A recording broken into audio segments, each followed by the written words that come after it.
컨디션이 좀 괜찮으세요? 네. 은혜 받아서 지금 표정이 그러신 거죠? 네, 오늘 우리가 야외에 와서 하나님께 이렇게 예배 드릴 수 있어서 되게 감사한 것 같고, 찬양을 하면서 우리 지훈 형제를 위해서라도 교회가 빨리 커져야겠다. 저기는 아마 세션이 여기 쫙 있어야 싱어 한 4명은 세워놓고 해야 되는 찬양 인도가 아닌가. 다음 세대를 기도하고 있습니다. 네, 애들 키우고 있는 거예요 지금? 네, 체리가 그런 날이 오겠죠. 네, 오늘 저희가 마태복음 말씀 같이 보고 있는데, 오늘 마태복음 9장 14절부터 17절까지 말씀을 같이 나누도록 하겠습니다.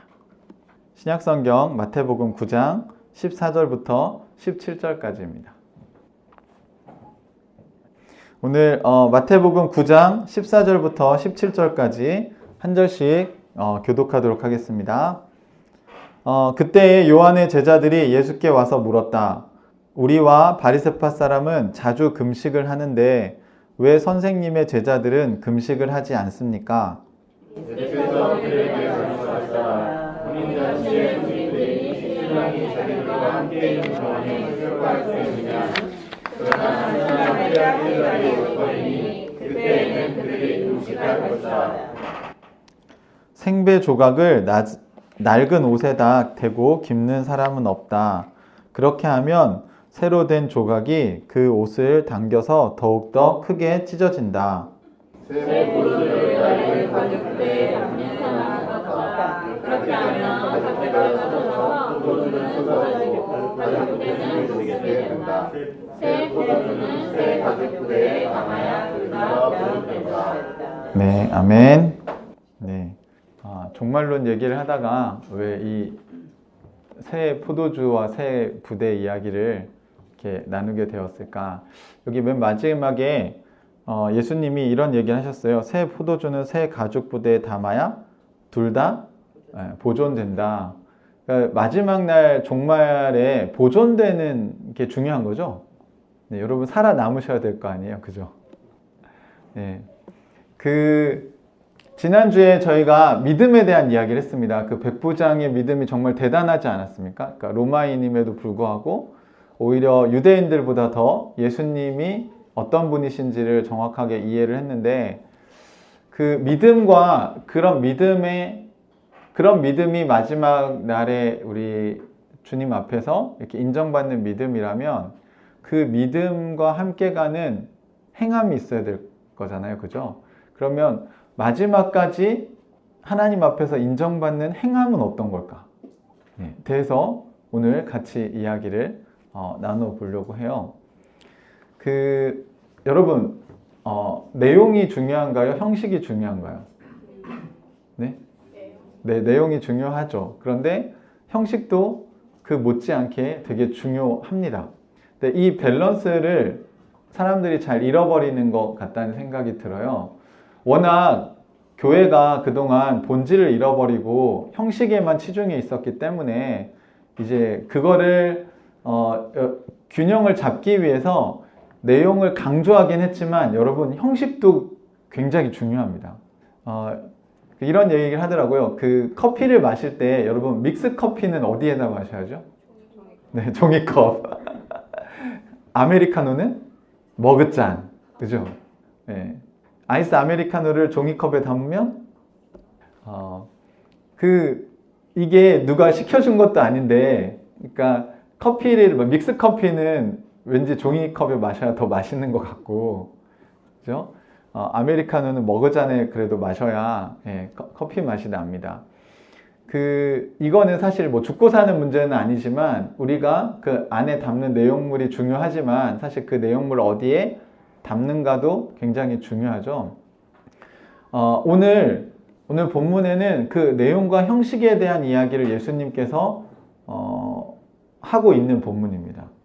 그래서 새 포도주는 새 부대 이렇게만 생각을 해서, 그래서 뭐 새 부대가 뭐냐 이렇게 하면 또 새 부대는 또 교회에서 하고 있던 것들을 쭉 이렇게 이야기를 하는데, 그거보다 더 중요한 게 내용을 점검하고 그 내용에 맞는 형식을 입히는 게 아주 중요하죠. 뭐 그런 건 여러분 일상에서도 많이 하실 거라고 생각이 들어요. 예, 어떤 사람이 프로포즈를 하는데 정장이나 턱시도를 입고 하는 것과 잠옷을 입고 하는 것은 좀 다르겠죠. 예. 물론 뭐 내용이 중요하니까 프로포즈의 내용만 좋으면 된다 이렇게 생각하세요? 어떠세요? 그냥 추리닝 입고 와서 해도 된다고 생각하세요? 예, 아마 그렇게 생각하시진 않을 거예요. 그죠? 그만큼 사실은 내용이 중요한 만큼 그 내용에 맞는 형식도 함께 가야 된다고 생각이 들어요. 근데 오늘 첫 번째 14절을 다시 한번 보시겠어요? 14절을 같이 한번 읽으시면서 뭔가 여기 이상한 점이 있다는 걸 한번 찾아보시면 좋을 것 같아요. 14절 같이 한번 읽어봅시다. 시작. 그때 요한의 제자들이 예수께 와서 물었다. 우리와 바리새파 사람은 자주 금식을 하는데 왜 선생님의 제자들은 금식을 하지 않습니까? 라고 물었어요. 여러분 14절에 여러분 이거 좀 이상한데? 라고 생각되는 게 혹시 있으세요? 네, 원래 성경 공부는 이렇게 하는 겁니다. 네, 저는 14절 읽으면서 이거 이상한데? 라고 생각하는 게 있었어요. 네, 뭐 아주 심오한 내용을 제가 요구하는 게 아닙니다. 뭐가 좀 이상한 것 같으세요? 네. 오, 예, 맞아요. 원래 요한의 제자들하고 바리새파 사람들은 친하지 않아요. 그쵸? 여러분 세례 요한의 제자들입니다. 이 사람들은. 그러니까 바리새파 사람들에게 회개하라고 외치던 세례 요한의 제자들이라고요. 근데 세례 요한의 제자들이 바리새파 사람들과 같이 갈 리가 없죠. 네. 이거 마치 우리나라로 치면 국힘당 의원들하고 민주당 의원들하고 같이 얘기하는 거예요. 같이 모여서 이게 같은 편이 아니거든요, 서로. 그런데 오늘 질문이 뭐냐면 우리와 바리새파 사람들은 금식을 자주 하는데 왜 선생님의 제자들은 금식을 하지 않습니까? 라고 질문할 때 금식이라는 이슈를 놓고 볼 때는 우리나 바리새파 사람들이나 똑같이 하고 있는 거라는 거죠. 그래서 이 당시에 경건한 유대인들은 이제 특히 종교 지도자들은 금식을 통해서 자신들의 경건함을 과시하는 게 당연한 거였고요. 지금 여기 보면 제자들이잖아요. 그러니까 랍비가 되려는 사람들은 더군다나 금식을 통한 경건의 훈련을 하는 게 아주 일상적인 것이었습니다. 이거는 이렇게 세례 요한의 제자와 바리새파 사람들이 서로 사이가 안 좋음에도 불구하고 뭐라고 하지? 추구하는 방향이 약간씩 다름에도 불구하고 그들이 다 공통적으로 했던 경건의 훈련이 뭐냐면 금식이라는 거예요. 그렇기 때문에 세례 요한의 제자들이 찾아와서 얘기를 하는데 자기들만 하는 게 아니라 이건 우리랑 결이 다른 바리새파 사람들도 하는데 왜 예수님의 제자들은 안 하냐는 거죠. 그러니까 세례 요한의 제자들은 세례 요한이 예수님에게 세례를 주셨잖아요. 그리고 예수님에 대해서 메시아라고 증언했기 때문에 같은 편이라고 생각을 했겠죠. 그래서 어쩌면 두 가지 의미가 있을 수 있을 것 같아요. 왜 안 하냐고 따지는 측면도 있지만 금식을 해야 랍비로서 훈련을 잘 받을 수 있고 사람들이 인정을 해준다. 그러니까 예수님 지금 제자들이 금식을 안 하고 있으니 금식 훈련을 하십시오. 예수님이 제자들을 랍비로 키우시려면 금식을 하도록 가르쳐야 됩니다. 라는 어떤 조언의 의미도 있었을 거라고 생각이 들어요. 그런데 세례 요한의 제자들마저도 그 율법적인 사고에서 벗어나지 못한 것을 볼 수 있습니다. 그러니까 이게 이 당시에 너무 당연한 것이었기 때문에 이 형식을 지키지 않는 것은 위험하다라고 생각한 거예요. 우리 한국 교회도 어떤 전통적으로 하는 게 있죠. 예. 그럼 뭐 저희 교회가 일단 새벽 기도를 안 하잖아요. 예. 이렇게 새벽 기도가 당연하다고 생각하시는 분들이 볼 때 아니 모든 교회가 교단을 초월해서 다 하는데 왜 하늘가족교회는 안 합니까? 저에게 충심 어린 마음으로 하늘가족교회가 부흥하려면 새벽 기도를 해야 됩니다. 이렇게 저에게 얘기해 올 수도 있다는 거죠. 예. 저는 새벽 기도가 좋다고 생각해요. 예. 네. 그런데 그 기도를 안 하는 것보다 훨씬 낫다고 생각합니다. 예. 하지만 한국교회 젊은 친구들이 뭘 놓치고 있냐면 형식이 뭐 그게 성경적이냐 이거 율법적인 거 아니냐라고 따지다가 그 안에 있는 내용도 버려버렸어요. 그러니까 본인은 기도를 안 해요. 매일매일 기도 시간이 없어요. 그런데 새벽 기도하는 분들에 대해서 우리 새벽 기도를 꼭 해야 되냐? 이렇게 나올 수 있는 거죠. 새벽 기도 꼭 안 해도 됩니다. 그런데 매일 기도하는 건 하셔야 됩니다. 무슨 말인지 이해되세요? 그러니까 큐티를 꼭 해야 되냐? 해야죠, 당연히. 언제 할 거냐? 그건 본인이 알아서 하시면 되죠. 그런데 그동안 이런 걸 해봤자 이게 무용론이 있잖아요. 새벽 기도 무용론. 그게 기복신앙적인 기도를 한다. 그러니까 기복적인 기도를 하지 않는 건 찬성이죠. 그렇죠? 잘 분별하셔야 돼요. 하지만 기도를 안 하는 건 안 되는 거죠. 우리가 하는 하나님 나라 백성으로서의 올바른 기도는 해야 되는 거죠. 그죠? 그런데 어떤 사람들은 기도 자체를 안 해요. 어쩌다 예배를 빠지실 수 있어요. 하지만 여러분이 어디에 계시든지 하나님을 예배하는 삶을 사는 것은 버리시면 안 되는 거죠. 우리의 신앙의 내용에 형식이 따르기 마련입니다. 그래서 오늘 예수님의 제자들이 금식하지 않는 것에 대한 문제 제기를 합니다. 근데 여기서 우리가 좀 주목해서 봐야 될 뉘앙스가 뭐냐면 우리는 하는데 심지어 바리새파 사람들도 하는데 왜 너희는 안 하냐 이거예요. 혹시 신천지도 새벽기도 하나요? 그러면 그런 거죠. 우리와 신천지도 새벽기도를 하는데 왜 여긴 안 합니까? 이렇게 물어보는 거 똑같은 거예요. 이거 같이 갈 수 없는 단체인데 평상시엔 서로 관계가 안 좋은데 그런데 여러분 여기에서 중요한 건 뭐냐면요. 그 내용과 형식이 같이 가는 사람들은 이런 질문을 안 합니다. 그런데 왜 나는 하는데 왜 당신은 안 하세요? 라고 할 때 그 사람 마음속에 있는 마음이 진짜 상대방을 사랑해서 하는 얘기일까요? 상대방을 진짜 사랑하면 그 사람이 할 수 있도록 어떻게 도와줄까를 고민할 거예요. 그게 진짜 좋은 거라면. 그런데 대부분은 본인들의 헌신과 본인들의 종교적 삶이 힘들 때 나는 하는데 너는 왜 안 해? 라는 질문을 합니다. 우리 안에 이걸 잘 생각해 보셔야 돼요. 이게 자기 우월감으로 갈 수 있어요. 우리도 조심해야 될 부분이라고 생각해요. 우리는 하는데 왜 너는 안 하냐?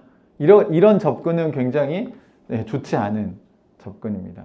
말씀 묵상이 좋고 기도가 좋다면 오히려 여러분이 얼마나 그걸 통해서 많은 유익을 누리고 있고 내 삶이 얼마나 변했는지를 이야기하시는 게 더 좋지 나는 말씀 묵상하는데 너는 왜 안 해? 이렇게 접근하는 건 좋지 않아요. 나는 예배를 잘 드리는데 너는 왜 안 드려? 이거는 좋은 접근이 아닙니다. 오히려 여러분 예배가 좋았고 여러분이 예배를 통해서 은혜와 회복이 일어났다면 나는 예배를 드리니까 너무 좋다 라고 얘기하시는 게 이고 함께 예배 드리지 못해서 너무 안타깝다. 이렇게 접근을 하는 게 더 맞는 접근이죠. 이게 나도 하기 싫은 걸 억지로 하고 있는데 왜 너는 안 하냐. 이렇게 그동안 복음전도나 신앙생활에 대한 이야기가 되었지는 않았나 우리가 살펴보는 거예요. 사랑도 그렇죠. 나는 사랑을 하는데 왜 너는 사랑을 안 해? 나는 섬기는데 왜 넌 안 섬겨? 여러분 그거는 그 사람이 아직 어리고 부족한 부분인 거예요. 그게 그렇게 얘기한다고 해서 되는 게 아니죠. 사실 그게 여러분이 나는 하는데 너는 왜 안 해? 라는 이 질문은 여러분 안에서 그런 질문이 일어날 때 잘 다스려셔야 됩니다. 이건 굉장히 율법적인 사고의 잔재입니다. 여기 여러분이 그동안 기존의 교회에서 이런 뉘앙스의 얘기들을 많이 들으셨을 거예요. 그래서 우리가 이거를 잘 정화해 나가는 시간이 필요하다고 생각이 듭니다. 이런 질문을 하니까 예수님이 이 율법적 사고의 위험성을 간파하시고 세례 요한의 제자들에게 잘 설명하시죠. 세례 요한의 제자들을 혼내시지 않아요. 하지만 잘 설명해 주세요, 예수님이.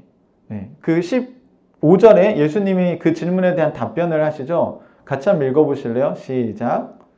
예수께서 그들에게 말씀하셨다. 혼인잔치의 손님들이 신랑이 자기들과 함께 있는 동안에 슬퍼할 수 있느냐? 그러나 신랑을 빼앗길 날이 올 터이니 그때에는 그들이 금식할 것이다. 이 사람들이 자주 금식했다고 하는데 자주라는 단어가 들어가 있는 사본도 있고 들어가 있지 않은 사본도 있어요. 원래 율법적으로 금식은요, 대속제일에 한 번 합니다. 1년에 한 번. 1년에 한 번만 하면 돼요. 그러니까 구약 성경의 말씀에 의한다면, 우리도 사실은 성경대로 한다면 1년에 한 번 정도는 여러분 금식하면서 기도하시는 시간을 갖는 게 유익합니다. 그런데 이제 바리새파 사람들이나 이제 예수 뭐 이렇게 세례 요한 같은 경우에도 이게 유대 사회의 어떤 문화가 된 거죠. 그게 뭐냐면 신대원생들, 네, 랍비 교육을 받는 예비 랍비들은 금식을 일주일에 한 번씩 한다거나 바리새파 사람 일주일에 2번씩 한다거나 이런 게 생긴 거예요. 그러니까 우리 교회 이제 이끈미로 세우려면 제자 훈련 과정에 금식 과정이 있는 거죠. 그게 보편적으로 있었다는 거예요. 예를 들어 모든 교회의 목자가 되는 과정 중에 금식하고 기도하는 훈련들이 기본적으로 있었다는 거예요. 그러니까 이 보편성 때문에 우리 그러니까 왜 하는지는 모르고 다 하는 거죠, 그냥. 제가 한번 여러분에게 말씀드렸죠. 오스기니스가 교회사에서 부흥의 시대에는 자신들이 교회에서 하는 거를 왜 하는지를 어린아이까지 다 압니다. 그래서 물어보면 금식을 왜 하는 거예요? 이렇게 물어보면 금식은 우리가 이제 음식을 끊고 하나님에 의해서 우리가 살아간다는 걸 간단하게 말씀드리면 우리가 먹을 것에 의지해서 사는 게 아니라 하나님의 은혜에 의지해서 산다는 것을 기억하고 그걸 하나님께 기도하고 예배하는 시간이지 밥을 안 먹는 게 중요한 게 아니라고요. 여러분 금식을 해보시면 제일 먼저 내가 얼마나 육체의 욕구에 매여서 살았나. 밥 안 먹는다고 죽진 않거든요. 그런데 우리는 삼시세끼 먹는 시간만 기다리면서 사실 하루를 살고 있어요. 금식 해보시면 알아요. 시간이 정말 안 갑니다. 아침 먹고 나면 점심 먹을 때까지 버티고 점심 먹고 나면 저녁 먹을 때까지 버티고 이렇게 살아가요, 여러분, 하루를. 금식을 해보면 알게 돼요. 저도 금식을 해보니까 와, 이렇게 밥때가 중요한 거였구나. 그 밥을 안 먹으면요, 시간이 정말 안 가요. 근데 그게 중요한 게 아니라 그걸 통해서 내가 얼만큼 하나님을 의지하고 살아가는가에 대해서 다시 한번 묵상하고 기도하는 시간을 갖는 거죠. 그리고 정말 중요한 일이 있을 때는 사실 먹는 거를 끊는다는 건 내가 생명을 걸고 한다는 의미도 있어요. 뭐 그냥 한 끼 안 먹는다고 우리가 죽냐? 그건 아니죠. 하지만 우리가 먹는 이유가 사실 살기 위해서 먹는 것도 있잖아요. 근데 나의 생명이 주님께 달려있다라는 그 뜻을 가지고 하는 의미도 있습니다. 금식기도 강의를 제가 여기서 할 수는 없으니까. 그러니까 본질은 뭐냐면 이걸 왜 하는지를 교회 멤버들이 다 아는 시대가 부흥의 시대예요. 하늘가족교회 사명선언문은 뭡니까? 하늘가족교회에서는 풍삼초를 왜 합니까? 하늘가족교회는 기도를 어떤 식으로 하나요? 말씀 묵상 어떻게 하나요? 이런 거를 찾는 이들이나 교회 밖에 있는 사람들이 여러분에게 물어왔을 때 여러분이 그거를 답변을 할 수 있으면 우리 교회의 스피릿이 살아있는 거예요. 그럼 우리는 부흥의 시대를 살고 있는 겁니다. 숫자가 늘어나는 게 중요한 게 아니고. 그런데 부흥의 시대가 지나면 관습의 시대가 온다고 얘기했어요. 관습의 시대의 특징은 뭐냐면 왜 하는지를 몰라요. 리더만 알고 멤버들은 아무도 몰라요. 그래서 성도들이 어떻게 얘기하냐면 기도는 왜 하는 거예요? 물어보면 그거 목사님께 물어보세요. 성경을 왜 읽어야 되나요? 그거 목사님께 물어보세요. 이 교회는 전도를 어떻게 하나요? 그거 목사님께 물어보세요. 이렇게 되다가 더 시간이 지나면 어떻게 되냐면 이제 목사님도 몰라요. 왜 하는지 몰라요. 새벽기도 왜 하는지 몰라요. 그냥 원래 하던 거니까 하는 거예요. 와보니까 하고 있었어. 그러니까 하는 거예요. 시대는 변했고 환경이 변했는데 컨텍스트가 변해가고 있는데 교회는 안 변해요. 내용이 변하고 있는데 형식을 바꾸지 않아요. 그러니까 거기에서 지금 한국교회에 가난한 성도들이 많이 생기는 이유가 저는 거기에도 있다고 생각을 해요. 특히 젊은 친구들이 교회를 떠나는 이유가 거기에 있다고 생각해요. 진리가 바뀐 건 아니죠. 하지만 그 진리를 이 세상에 어떻게 적용해야 되는가의 문제는 굉장히 중요한 문제인데 그 적용이 바뀌지 않는 거예요. 예수님 지금 그 얘기를 하고 계신 겁니다. 이 사람들은 원래 금식하는 거니까 다 하는 거예요 이렇게 얘기했는데 예수님은 이상한 답변을 하시죠. 지금은 뭐 하고 있는 때라고? 뭘 비유로 드셨어요? 금식을 왜 안 합니까? 이렇게 물었는데 금식을 왜 안 하냐면 이렇게 설명하신 게 아니라 혼인잔치 때 금식하는 사람 없잖아 이렇게 설명하신 거예요. 실제로 이스라엘의 혼인잔치는 일주일 정도 진행되고 혼인잔치 기간에는 그 마을에 금식 그 다음에 뭐 애곡하는 일, 그 다음에 중노동 이런 것들이 제한됩니다. 안 하는 게 통상적인 거예요. 그 마을에 혼인잔치가 벌어지면 그 마을 사람들이 그 기간 동안에는 축하해주고 같이 그 잔치, 페스티벌에 축제에 참여하는 게 통상적입니다. 그래서 이 얘기를 했을 때, 아, 그렇죠. 이 사람들도 언제는 금식을 안 하냐면 결혼잔치가 있는 주간에는 안 합니다. 그러니까 예수님은 지금 상황은 금식할 상황이 아니라 결혼잔치의 상황이다 이렇게 얘기를 하신 거예요. 그 신랑과 함께 있을 때 금식하는 사람이 어디 있냐. 네. 어제 밤에도 맛있는 음식이 있으니까 다이어트는 하루 미루는 걸로 상황이 바뀌었잖아요. 잔치 때는 또 신랑을 위해서라도 그때는 금식을 하지 않는 겁니다. 거기 잔치집 와서 아 저는 오늘 금식인데요. 네, 이러면 안 되는 거죠. 얼마나 율법적이지 않습니까? 예수님 굉장히 자유로우시거든요. 어떻게 보면 그 상황에 잘 맞춰서 대응을 해야 된다는 거죠. 그런데 이제 그 뒤에 신랑을 빼앗길 날이 올 터이니 그때는 그들이 금식할 거다 이렇게 했는데 그들이 누굽니까 그럼? 예수님의 제자들도 금식하는 때가 올 거라고 얘기를 하는 거죠. 그런데 지금은 그런 상황이 아니다. 지금은 예수님과 함께 있기 때문에 예수님의 사역을 보고 말씀을 듣고 배우는 게 더 중요한 시기이고 금식을 하는 게 중요한 게 아니라 잘 먹고 오히려 예수님을 잘 따라다니는 게 더 중요한 때고 예수님이 십자가에 죽고 난 이후에는 이들도 금식하며 슬퍼하는 날이 올 거라는 거죠. 베드로가 금식을 했을까요? 안 했을까요? 네, 그 사도행전에 보면 베드로가 기도할 때 금식하고 기도하는 게 있어요. 바울은 했을까요? 안 했을까요? 다 했죠. 하지만 예수님이 있는 이 시기는 지금 그게 아니라는 이야기를 예수님 비유적으로 하신 건데 이 비유의 핵심이 뭐냐면 상황과 내용을 같이 보라는 거죠. 금식을 해야 될 때가 있고 금식을 하지 않아야 될 때가 있는데 어떤 사람들은 나는 일주일에 2번씩 금식을 꼭 해야 되니까 혼인잔치 주간에도 나는 금식을 한다. 그럼 사람들이 물어볼 거 아니에요. 아니 지금 혼인잔치 기간인데 왜 금식을 하냐. 아 나는 랍비 후보생이어서 저는 목사가 될 거기 때문에 금식기도 훈련을 합니다. 그럼 사람들이 오 이렇게 해주는 거죠. 근데 예수님 뭐라고 얘기하냐? 그거 아니라고 얘기하는 거예요. 사랑하는 형제자매 여러분, 저는 이게 그 신앙에 대한 굉장히 큰 오해를 불러일으킨다고 생각을 해요. 그 잔치집에선 잘 노는 게 잘 먹고 잘 먹어주고 축하해주고 그걸 기뻐해주는 게 그게 예수의 제자들이 해야 될 일이죠. 쉽게 말하면 목사님이 잔치집에 가면 목사님이 잘 놀아야 돼. 근데 벌써 여러분도 그런 이미지가 안 들고 저도 안 들어요. 잘 놀면 안 될 것 같은 거예요. 잔치집인데. 왠지 점잖게 있어야 될 것 같고 뭔가 이렇게 절제하는 모습을 보여줘야 아 목사님이라 역시 다르구나. 오 이렇게 할 것 같지.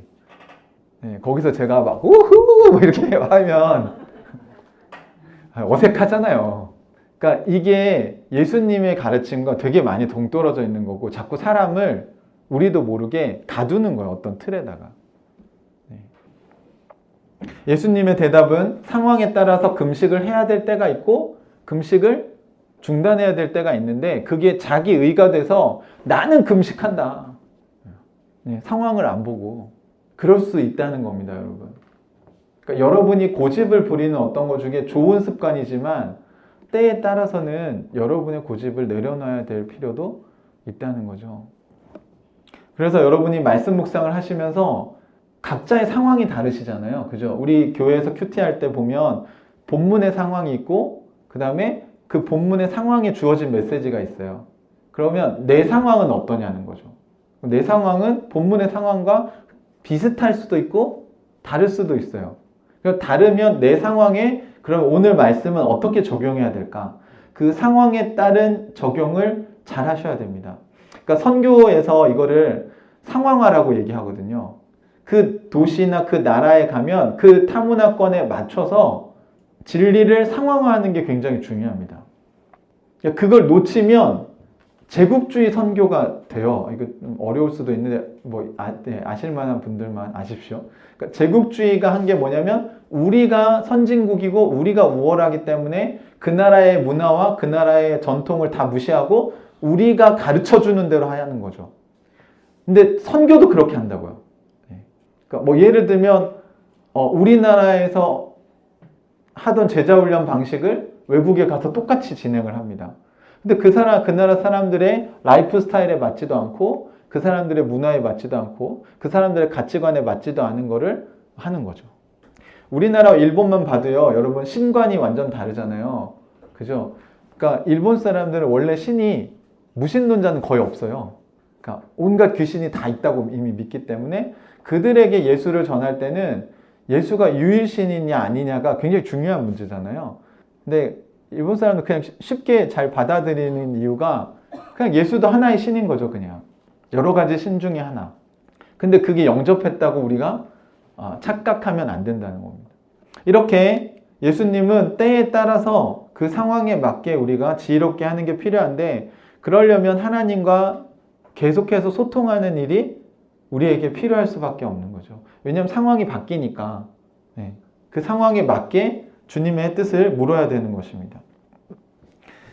이걸 상황화를 하는 게 목사님 이렇게 중요한가요? 예수님이 그 다음 두 절에서 너무너무 중요하다고 얘기하셨어요. 먼저 첫 번째 비유 16절 같이 한번 보실래요? 16절 같이 읽어볼까요? 시작. 생배 조각을 낡은 옷에다 대고 깁는 사람은 없다. 그렇게 하면 새로 된 조각이 그 옷을 당겨서 더욱더 크게 찢어진다. 이렇게 얘기하셨어요. 여러분, 일단 16절 처음에 생배 조각을 낡은 옷에다 대고 깁는 사람은 없다고 얘기했죠.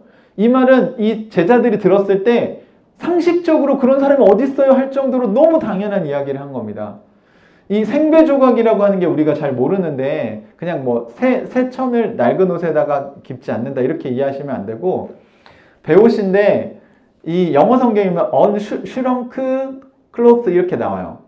무슨 말이냐면 줄이지 않은 천이란 뜻입니다. 처음에 이 세탁을 하기 전에 이 생배 조각은요, 신축성이 굉장히 뛰어난데 안 줄어든 상태라는 건 아직 세탁을 한 번도 빨지 않은 천을 말하는 거예요. 근데 이 천을 만약에 낡은 배옷에다가 댔어요. 그리고 나서 그때는 문제가 없어요, 처음에. 근데 빨면 어떻게 되죠? 생배 조각은 더 많이 줄어들어요. 낡은 옷은 그동안 빨았기 때문에 이미 줄어들 대로 줄어들어서 더 이상 신축성이 없는 상태인데, 거기를 깁겠다고 생배 조각을 거기 구멍에다 다 대고 옷을 만들면 빨래를 한번 하면 어떻게 돼요? 얘가 엄청 줄어들어서 옆에 있는 옷을 다 뜯어지게 만든다는 거죠. 그러면 옷을 사실은 구멍을 이렇게 옷을 더 입으려고 수선을 했는데 수선한 결과가 어떻게 되는 거예요? 이제 옷을 버려야 되는 상태가 되는 겁니다. 옷을 더 망가뜨린다고요. 이 얘기는 여러분 보십시오. 지금 금식 얘기를 해서 지금 시작을 했잖아요. 근데 금식을 아무 때나 하면 오히려 신앙을 망칠 수도 있다는 얘기를 하신 거예요. 왜냐하면 그들이 율법적인 접근을 하고 있잖아요. 그러니까 신앙생활 하면서 나는 하는데 너는 왜 안 하냐? 이 접근은 여러분 굉장히 무서운 접근이라는 거예요. 여러분의 신앙생활을 나중에 망치고 나중에 심지어 신앙을 버리게도 만들 수 있어요. 왜요? 교회 안에서 계속 그런 마음으로 신앙생활하면 나는 이렇게 하는데 왜 저 사람 안 하지? 나는 이렇게 열심히 섬기는데 저 사람 안 섬기네? 그럼 그 사람들이 나중에 어떻게 해요? 상처받았다고 하고 교회를 떠나요. 그런데 그 생각 자체가 지금 하나님 나라에 맞지 않는 생각이라는 거죠. 이 생배 조각의 예를 들어서 또 발전시켜서 예수님이 얘기를 하십니다. 두 번째는 17절 같이 읽어볼까요? 시작. 새 포도주를 낡은 가죽 부대에 담는 사람은 없다. 그렇게 하면 가죽 부대가 터져서 포도주는 쏟아지고 가죽 부대는 못 쓰게 된다. 네, 여기까지. 이게 16절과 17절이 똑같은 구조로 되어 있습니다. 자, 생배 조각을 낡은 옷에 붙이지 않아요. 그렇게 하면 어떻게 돼요? 옷이 망가져요. 여기도 그렇죠? 새 포도주를 낡은 가죽 부대에 담지 않아요. 그러면 어떻게 돼요? 가죽 부대가 터져서 포도주도 버리고 가죽 부대도 못 쓰게 됩니다.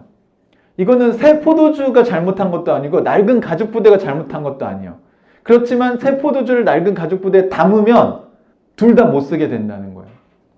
새 포도주는 여러분 아직 발효가 덜 된 상태죠. 그래서 새 포도주는 가죽 부대에 담으면 발효가 일어나면서 팽창이 일어납니다. 근데 낡은 가죽 부대라는 건 이미 포도주가 발효될 때 한번 사용을 해서 팽창이 이미 되어버린 거예요. 더 이상은 팽창할 수가 없는 걸 말하는 겁니다. 그런데 더 이상 팽창할 수 없는 가죽 부대에다가 새 포도주를 담으면 발효가 일어나면서 그 가죽 부대가 터지는 거죠. 그래서 새 가죽 부대에 담아야 어느 정도 늘어나면서 포도주가 발효되는 것을 보존할 수 있다는 겁니다. 내용과 형식이 이렇게 중요하다는 거죠. 이 내용을 담으려면 그 내용에 맞는 형식을 준비하는 게 중요한 겁니다.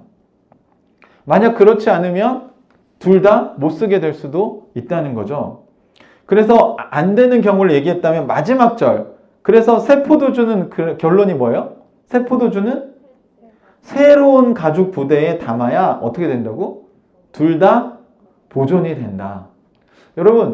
여러분이 하나님 나라의 복음을 듣고 그리고 우리 하늘가족교회에 오셔서 여러분 새로운 신앙을 시작하셨는데 여전히 여러분이 갖고 있는 틀은 삶의 형식은 예전 방식이에요. 그러면 여기에서 당연히 갈등이 발생할 수밖에 없습니다. 우리 이거를 지금 고민해야 될 때예요, 여러분. 시대가 많이 변했어요.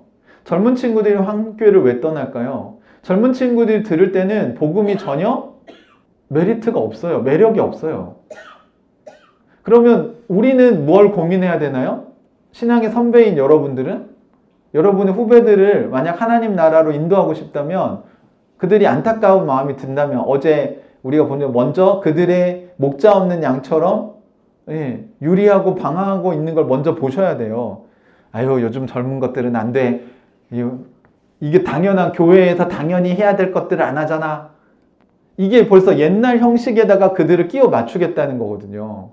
다음 세대도 마찬가지죠, 여러분. 지금 주일학교 할 때처럼 생각하시고 지금 다음 세대 섬김이들한테 맡겨놓고 우리가 예배 드리니까 좋죠. 그런데 여러분 여기서 끝나면 저 다음 세대 섬김이들 다 나가 떨어져요. 그리고 여러분의 아이들 아닙니까?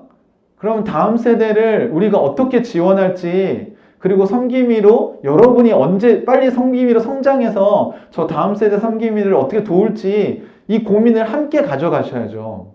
옛날 주일학교 교사들한테 맡겨놓고 엄마 아빠들은 그냥 일부 예배 드리니까 얼마나 좋아요.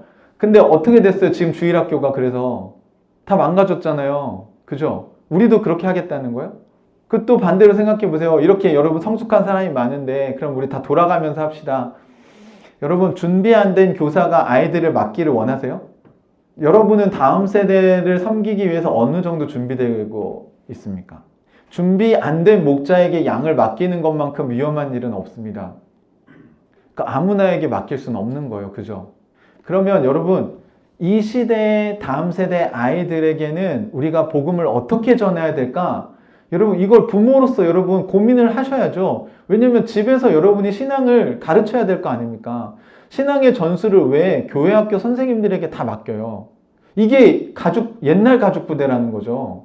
아이들은 새로운 포도주인데 엄마 아빠들의 생각은 옛날 방식이에요. 교회도 옛날 방식이에요. 다음 세대 한다고 제가 보면 뭐 율동하고 뭐 춤추고 하는데 뭐 좋죠. 좋은데 진짜 중요한 건 뭐가 바뀌어야 돼요? 아이들에게 눈높이에 맞고 아이들을 이해하고 아이들의 발달 사항을 이해하고 아이들의 교육 우리 초등학교 선생님도 있고 우리 중고등학교 선생님도 그 발달 사항에 맞춰서 아이들에게 교육의 그 전달을 할 때 다 수업 연구하고 전달하시지 않나요?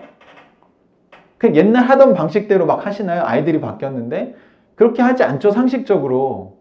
지금도 깜지 쓰나요? 제가 볼펜 3개씩 들고 써본 적 있는데. 갱지 아세요? 갱지? 그 노란 거? 지금도 그렇게 하나요? 그거 하다 걸려가지고 한 대 맞고 그거 안 가져오면 막 손바닥 맞고. 지금도 그렇게 하나요? 안 하잖아요. 그렇죠? 아니 학교 교육이 이렇게 바뀌고 있는데 왜 교회 교육은 왜 안 바뀌냐는 거예요. 비유를 들자면 지금도 교회 애들은 깜지 쓰고 있는 것 같아요. 제가 볼 땐. 그래서 저희 교회에서는 아이들과 질문하고 어떤 질문이든지 교회 안에서 받고 주입식 교육이 아니라 토론을 하자. 그러니까 아이들이 정말 재밌는 질문들도 정말 많이 하고 제가 섬김이들하고 이렇게 피드백을 들어보면 재밌는 얘기들 되게 많이 해요, 아이들이. 그 아이들이 고민이 없지 않아요, 여러분. 아이들 무시하지 마십시오. 오히려 부모들이 그 아이들에게 답변할 답을 준비하지 않았기 때문에 아이들하고 대화가 안 될 수도 있어요. 그걸 자꾸 목사님과 섬김이들에게 떠넘기지 마십시오. 여러분 자식들이잖아요.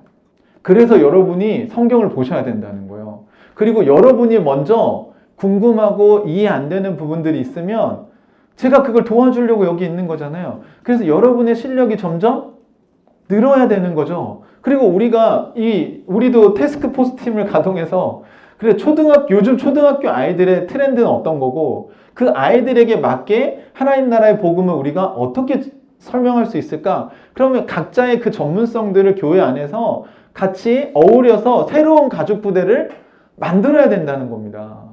새로운 영혼을 담을 수 있는 새로운 공동체가 필요한 거예요. 최근에 우리 교회에서 산말기에서도 이런 이야기들 하면서 우리 교회 지금 싱글 청년들이 별로 없잖아요. 그죠? 혹시 그거에 대해서 고민해 보신 적 있으세요? 네. 제가 이렇게 던져드리는 거예요. 리더로서. 네. 싱글 청년들이 우리 교회에 왔을 때 처음엔 신선할 수 있겠지만 정착하지 못하는 뭔가 이유가 있지 않을까? 그럼 우리는 싱글 청년들을 받을 수 있는 준비가 되어 있나? 안 받을 거예요? 앞으로 계속? 우리 애들도 대학생 되고 그럴 텐데. 여러분이 청년부 시절에 했던 건요, 이미 낡은 가족 부대예요. 네. 여기서 제일 젊은 재우도 아마 낡은 가족 부대가 아닐까. 생각하는 게 그거밖에 없어요. 저도 잘 모르겠어요. 여러분 젊은 사람들, 젊은 친구들과 가까이 지내는 사람들이 그 문화 속에 더 우리가 앞서갈 수 있는 뭔가를 제시할 수 없을까?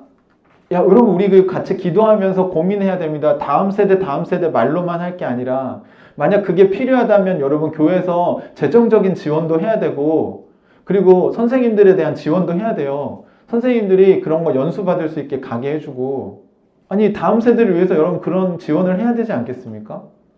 네, 10월 달에 그 푸른바람 세미나가 대전에서 있는데 네, 저는 섬김이들은 시간이 되면 다 보내고 저희가 그런 비용 같은 거 등록비 이런 거는 좀 그다음에 뭐 교통비 이런 것도 할 수 있으면 점심값도 우리가 지원해야 되지 않을까요? 우리를 대신해서 가서 교육을 받고 그걸 받아서 우리 아이들에게 더 좋은 다음 세대 사역을 하도록 해주는 건데 우리가 월급은 못 주망정. 그리고 여러분 우리가 기도로 다음 세대 사역을 후원해야 되지 않겠습니까? 우리가 이렇게 잘 집중해서 예배 드릴 수 있는 건 섬김이들의 섬김 때문입니다.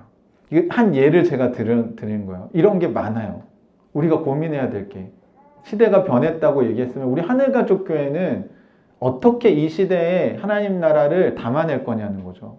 여러분 지금 저희가 그냥 개인 신앙만 이렇게 간신히 이렇게 생존하면서 여러분 살아가는 이제 수준은 이제 넘어가셔야 될 때가 된 것 같아요. 왜냐면 여러분도 그럼 신앙생활이 재미없어요.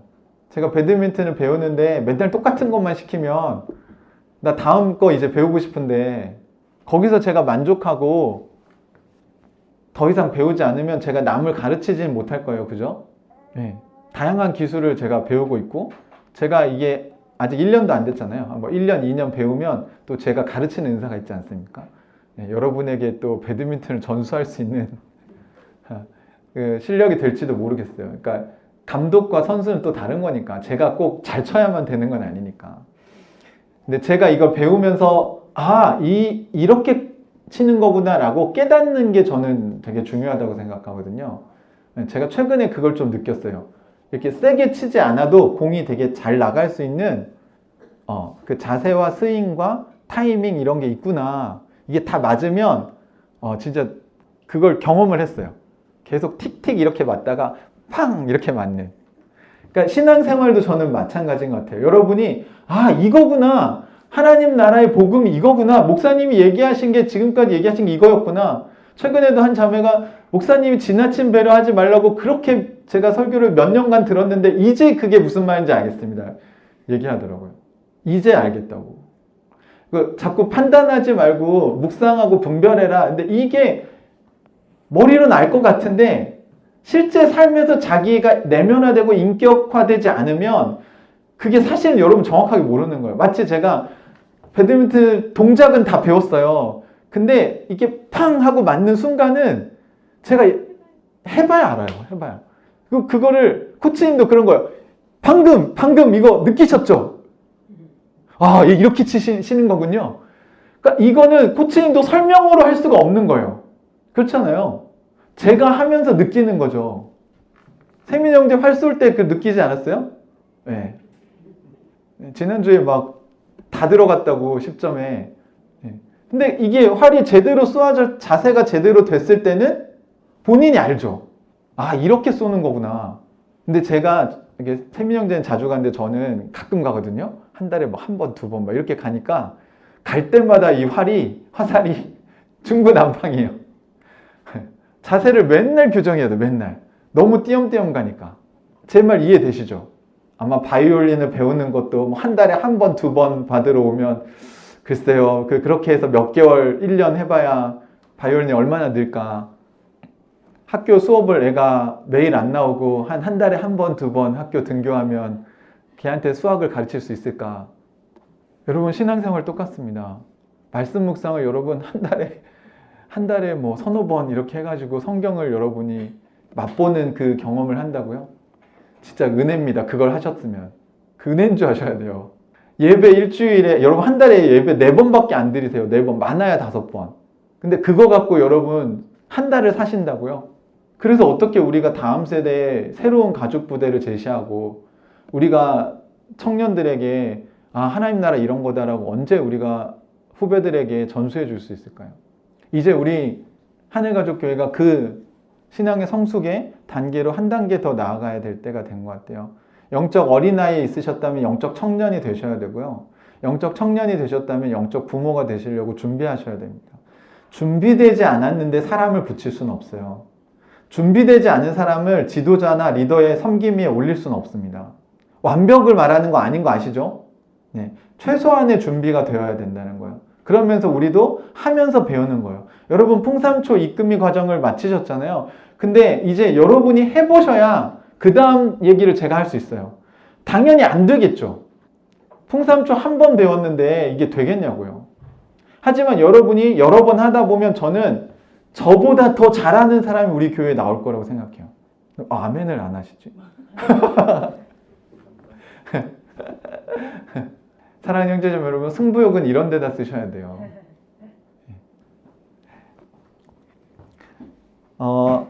여러분 하나님 나라는 새로움을 되게 강조하고 있다는 거 아십니까?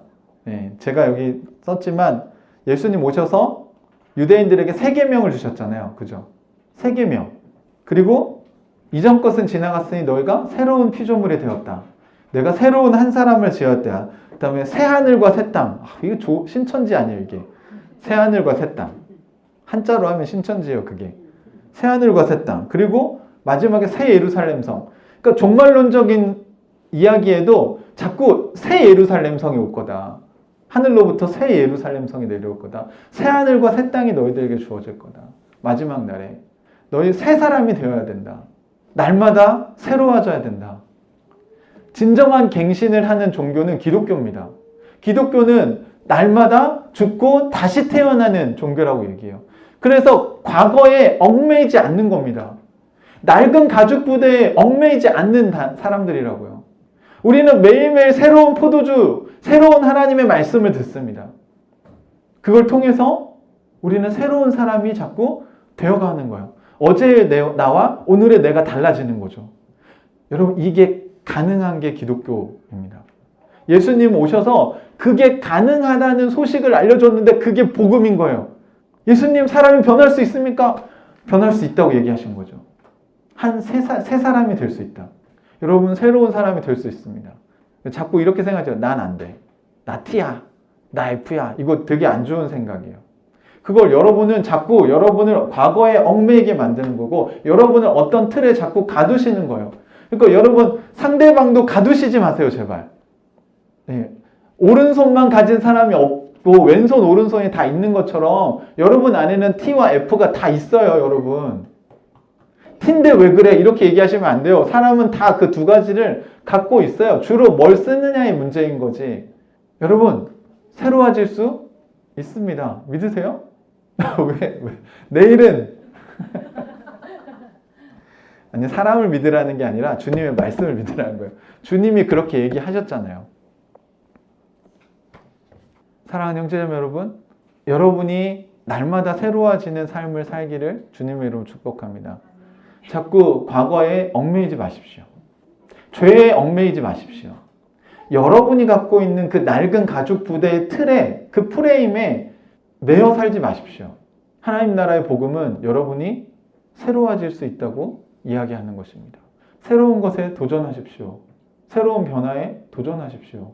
나는 인격적으로 잘할 수 없을 거야. 아니, 할 수 있어요. 저 집에서 지금 연습 열심히 하고 있잖아요. 제가 더 좋은 아빠가 되려면 그냥 나는 이미 충분히 좋은 아빠야. 여기서 끝나면 더 이상 저는 새로워지지 않습니다.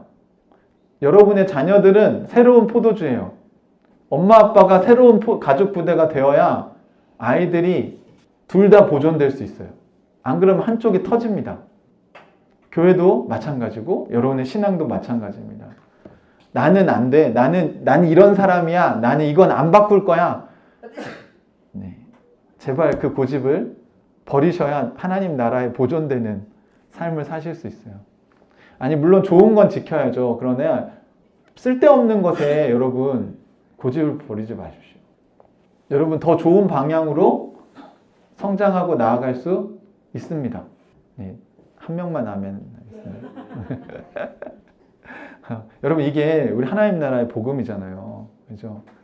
우리 모두가, 저와 여러분 모두가 저는 새로운 하루를 하나님 우리에게 주셨는데 또 새로운 사람이 되어서 오늘 하루를 또 누리고 또 내일도 또 우리는 또 새로운 사람이 될 것을 소망하면서 살다 보면 마지막 날에 하나님이 원하시는 그런 사람의 모습이 되어 있을 거라고 믿습니다.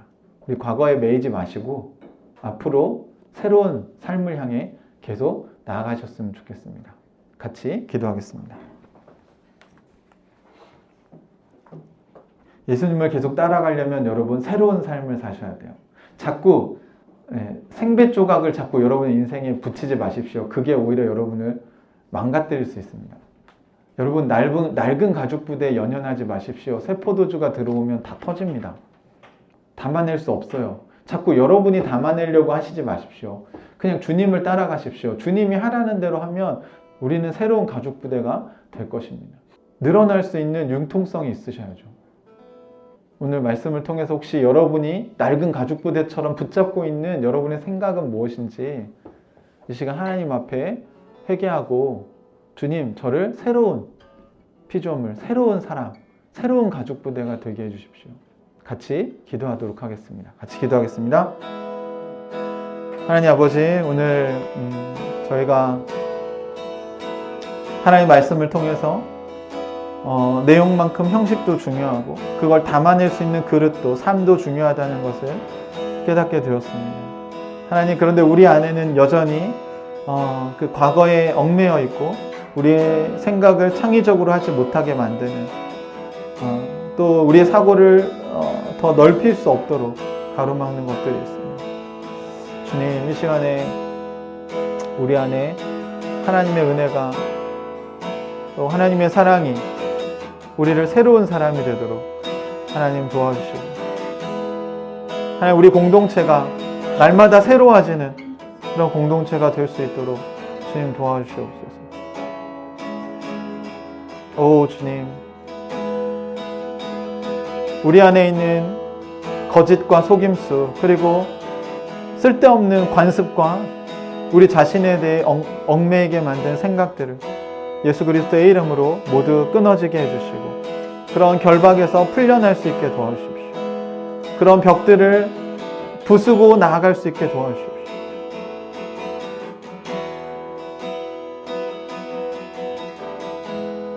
오 주님, 새 포도주는 새 부대에 담아야 둘 다 보존된다고 하셨습니다. 날마다 새롭게 되는 우리 하늘가족 식구들 되게 하여 주시옵소서.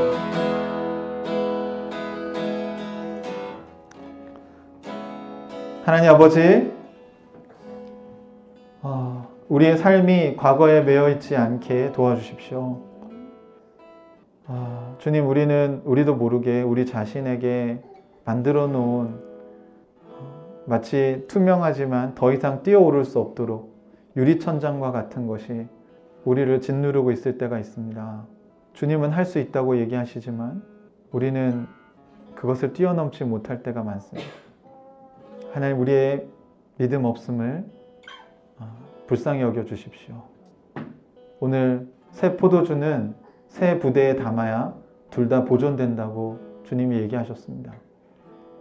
하나님, 우리 안에 있는 하나님 나라의 복음이 하나님, 우리가 가진 낡은 가죽 부대적인 사고 때문에 오히려 터져버려서 둘 다 못 쓰게 되는 일이 없도록 도와주십시오. 하나님, 우리가 새로운 가죽 부대로 매일매일 거듭나는 그런 축복된 삶이 되게 해주시고 매일매일 업그레이드 되고 또 새롭게 되어서 마지막 날에 예수님을 만날 때 주님이 기뻐하실 만한 또 주님이 인정하실 만한 사람으로 우리가 성숙해 갈 수 있도록 도와주시옵소서. 주님께서 주신 말씀을 인하여 감사하며 예수님의 이름으로 기도합니다. 아멘.